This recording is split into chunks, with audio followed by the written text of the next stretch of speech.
All right, folks, check this out. About 1/64th scale on each of these, or one box scale. This is a whole bunch of DieCast. We have some various companies right here.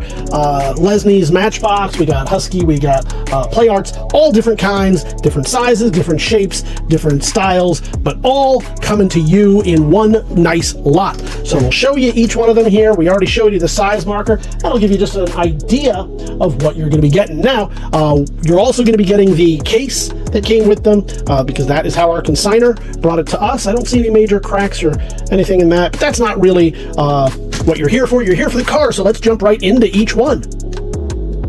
And we're starting off back in 1972 with the Super Koopa. Not to be confused with the bad guy from Mario Brothers, for those of you keeping score. This is number 37 from Lesney, under their Matchbox line, back before it became its own line, before they got bought out. So this is some of the earliest versions of Matchboxes, whatever the plural of Matchbox is. You can see the paint is really, really nice. You got a little bit of wear right there. The flower sticker is still nice and intact. I want you to be able to see that. And then we'll flip it around here so you can see the bottom before I show you the tires. We always want you to see how well does it work. And look at that. It's got some nice bounce to it. That suspension is looking nice, and it's pretty darn speedy. We're moving right along here to 1970. Which one is this? This is the Lincoln Continental. Rolling around town in his Lincoln Continental. This is from Lesney also, and it's a pretty nice piece.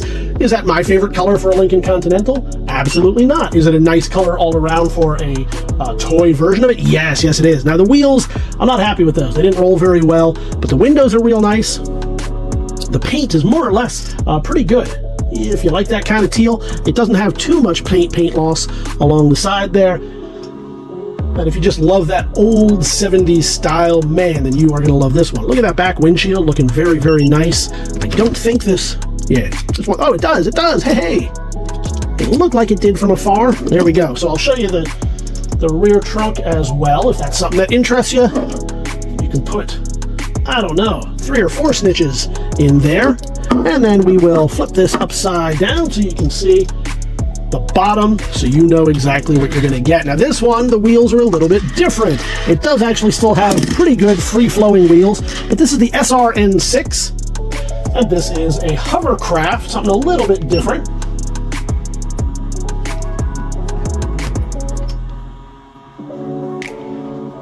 So you can see it's got all of this. The stickers are not the best right there, but they are still present. I'll see if this spins. No, it does not. I thought it might. It does not. The paint is looking pretty good. That white is holding up even at the high spots. And we'll show you the bottom, if we can. Might be a little tough. So I'll hold it there, and we'll try to focus in. There we go. It's a little tough because it doesn't want to sit right. So I'll move right along. We've got our Lesney number 14, the ISO Grifo. Look at that. It's got some spots on it there. That needs a cleaning. That's not something that we do. We leave all the, usually we leave all the provenance to you. So any kind of patina or whatever else might be on there. So we'll leave that for you as an exercise. It does show that it's been well loved and well enjoyed. Look at that. The original hitch apparently is still on there. A lot of times those do not make it through the years. They just don't hold up. Such a nice looking car right here. I'm not seeing too many paint issues, other than the spots, which I think are just dirt, which can come right off, I hope.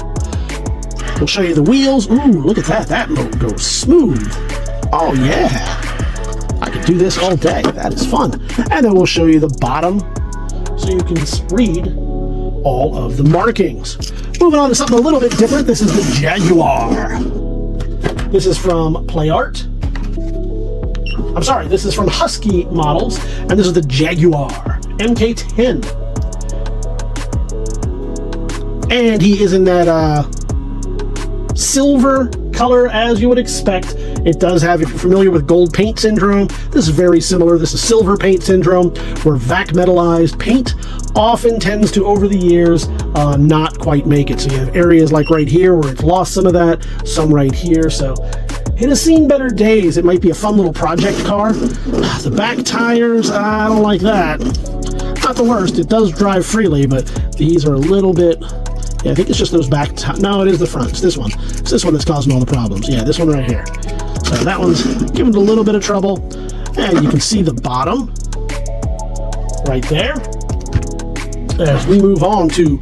Ooh, Barracuda. There it is. It's in what looks like Charger Orange right there. Though I'm sure it is not, because it's a Barracuda.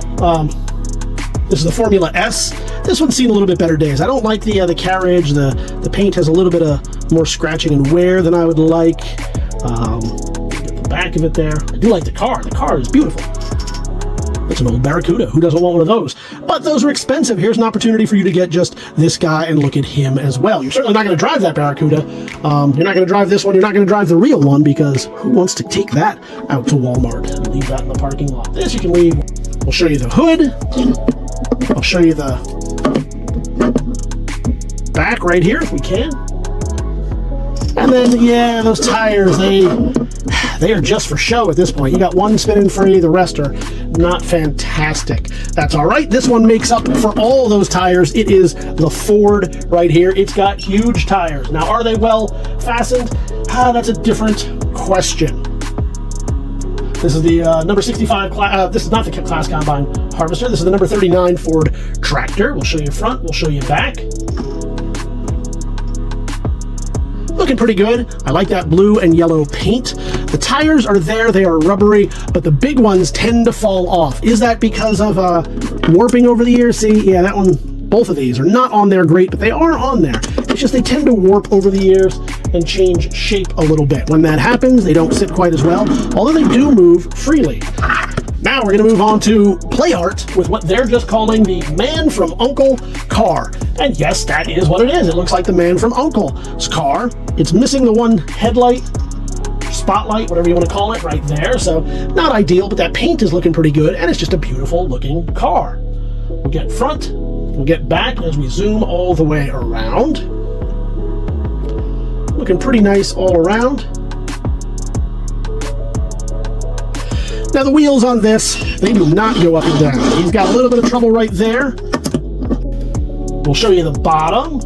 There you go. But yeah, not happy with these wheels. Can they be fixed? Yes, probably. Are we going to do that? No, we are not. As we move right on to this guy, this here,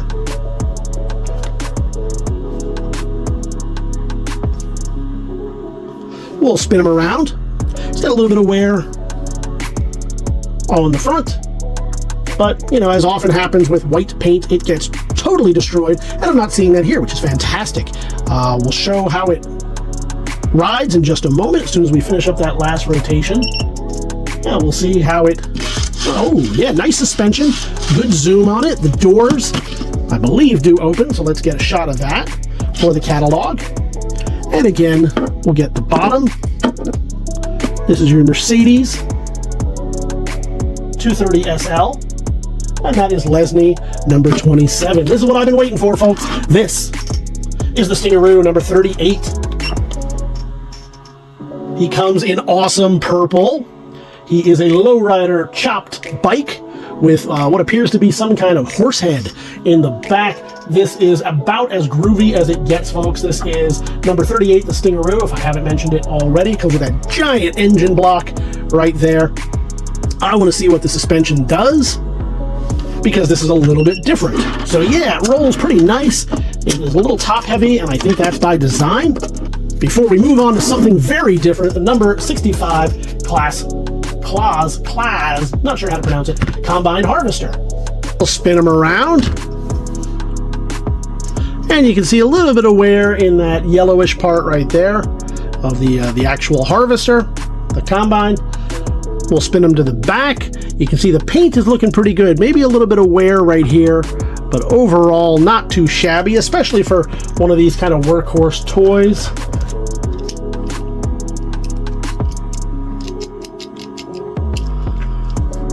And we'll spin him up. He moves pretty good for the kind of vehicle he is. These rubberized tires get a little bit loose, just like they did with the tractor. We'll show you the bottom, and then we'll end strong with this guy right here. This is our 98 Mustang, Series 9, number 98 Mustang. Hopefully we get some good, let me change up the lighting so we get a little bit more contrast on there. Nice looking Mustang right here. This goes all the way back to 1970 on this one. And I want to show you something a little bit cooler about this guy as opposed to some of the others. That is one. The wheels are not doing great, but here's the little trick. Look at that. So we'll show you what's on the bottom here so you can read what you're going to read, and then I'll show you this. It's got... So that's going to do it. You're going to get all of these vehicles as you see right here. And again, through the editing magic, we'll put them all in this case, because that's how they came to us from the consignor. That's how we want you to be able to relive your childhood experience. You're going to get everything you see right here, all one lot, all one money, and all you have to do is head on over to TheBigToyAuction.com, whether you leave your pre-bids right now or join us auction day. We'll see you at the auction.